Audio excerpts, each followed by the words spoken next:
Steve Garcia and Seung Choi at 145 pounds, similar in age there at 32 and 31 years old. The prime of their MMA careers, and Steve Garcia is looking like he's in his prime. 3 knockouts in a row, 4 knockouts in his past 5 fights, only losing up a weight class, I may add. Again, a lot of people are going to say, oh, we got knocked out by Haisir Mahesha, a striker. It was up a weight class. At 155 pounds, he's a natural lightweight. He's done that before. He fought Melquizael Costa up in the lightweight division because of whatever reasons on Melquizael's side. They had to move it up.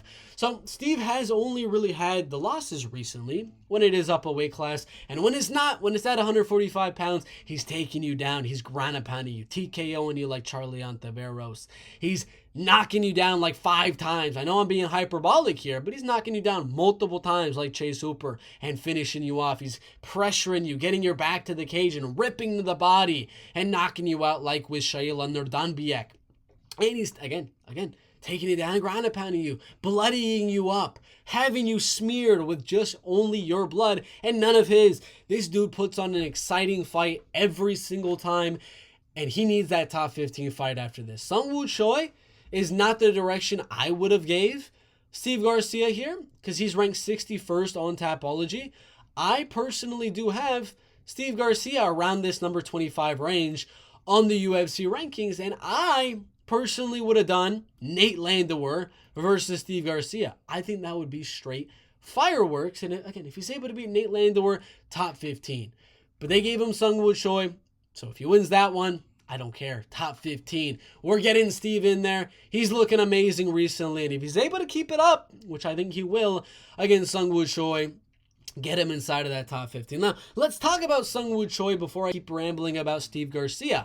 Seung Choi is very good, very technical, has a lot of power as well. Knocked out Julian Erosa, beat some good guys like Youssef Zalal and Jarno Aarons most recently. He's very, very good on the feet when it does come to his striking, but he does get caught. He got hurt a lot in the Joshua Culibao fight. He got hurt a few times in the Michael Trezano fight and eventually knocked out. I think the chin's a little bit too high, and I think he's looking for the counter. He's going to counter him a lot. I think he's going to counter Steve Garcia a lot early on in this fight, but after round 1, which I think it will go past round 1, Seung Choi is going to wilt. Seung Choi is going to wilt. He's going to start going on the back foot more and more and more. Steve is going to keep on going on the front foot more and more and more.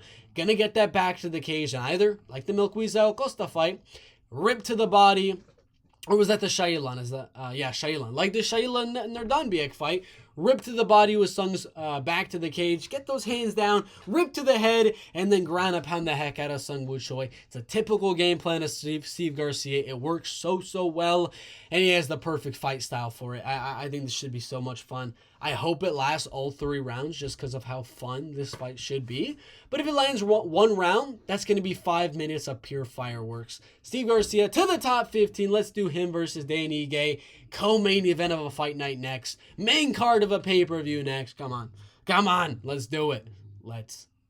Steve Garcia, TKO round number 2 is the prediction.